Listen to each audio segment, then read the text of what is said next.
애들은 자기가 느끼는 여러 감정이나 생각을 말로 표현하는데 서툽니다. 그래서 이게 왜 재미없는지 설명하지 않고 그냥 재미없어요 라고 합니다. 대체적으로 아이들이 재미없다 라고 말하는 것은 4가지 중에 하나입니다.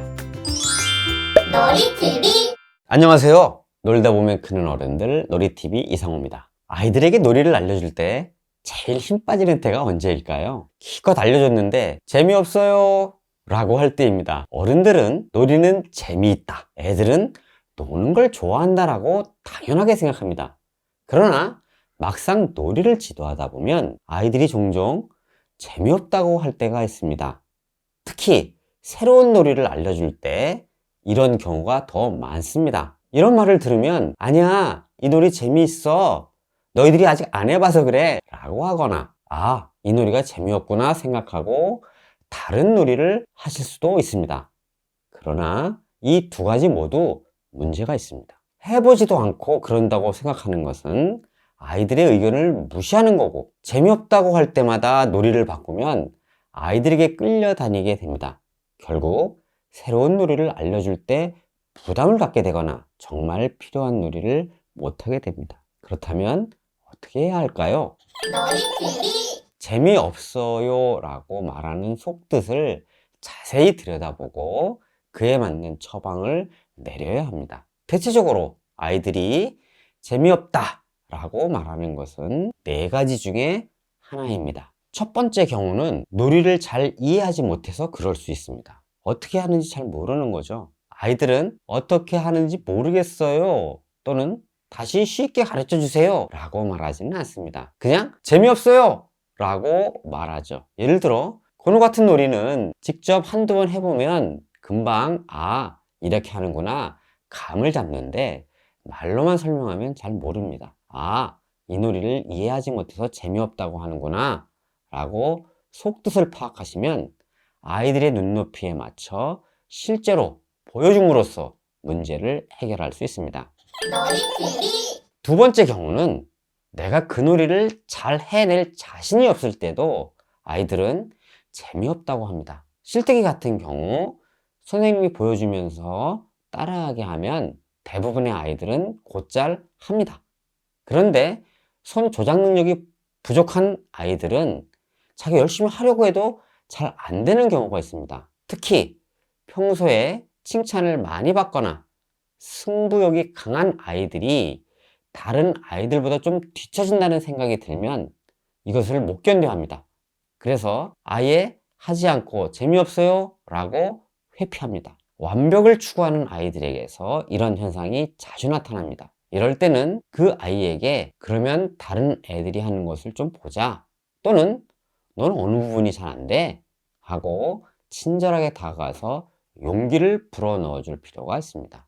놀이TV. 3번째 경우는 이기고 지는 놀이에서 많이 나타나는데, 내가 질 것 같으면 아예 해보지도 않고 재미없다고 합니다.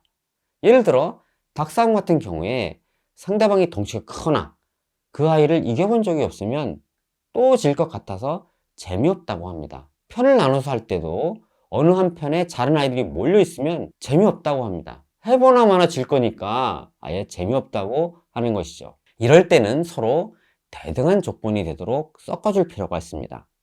만약에 아이들이 너무 적어서 대체할 아이를 찾을 수 없으면 잘하는 아이에게 적당한 핸디캡을 주는 것도 한 방법입니다. 닭싸움이라면 잘하는 아이는 2손으로 잡게 하고 못하는 애는 한 손으로 잡게 하는 거죠. 이런 상황에서는 실력이나 체격같이 객관적인 조건이 비슷한 상황을 만들어주는 것이 필요합니다.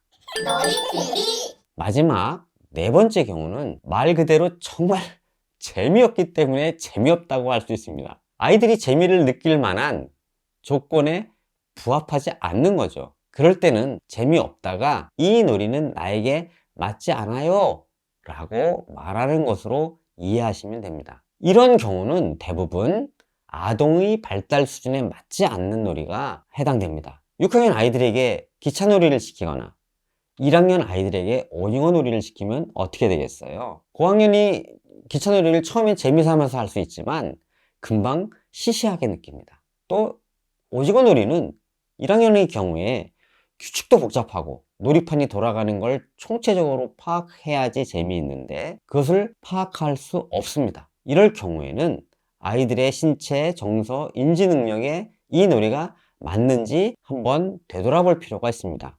놀이TV. 오늘은 재미없어요 라고 말할 때 이를 어떻게 이해해야 되는지 말씀드렸습니다. 결국 놀이는 아이들이 주인이 되어 놀아야 하잖아요. 놀이 지도의 시작과 끝은 아이들과 호흡을 맞추는 것입니다. 아이들은 자기가 느끼는 여러 감정이나 생각을 말로 표현하는데 서툽니다. 그래서 이게 왜 재미없는지 설명하지 않고 그냥 재미없어요 라고 합니다. 선생님들은 나름 준비도 하고 아이들한테 맞추려고 노력도 했는데 이런 말을 들으면 정말 서운합니다. 그러나 아이들이 자신의 의사를 표현하는 것은 한편으로는 반가운 일이기도 합니다. 자신이 지금 이 놀이를 어떻게 받아들였는지 또는 어떤 상황에 처했는지를 알리는 것이기 때문이죠. 아이들의 말을 귀담아 들을 때 더 재미있게 놀 수 있습니다. 어제도 오늘도 내일도 재미있게 놀이TV 좋아요, 구독, 알림 설정 잊지 마세요.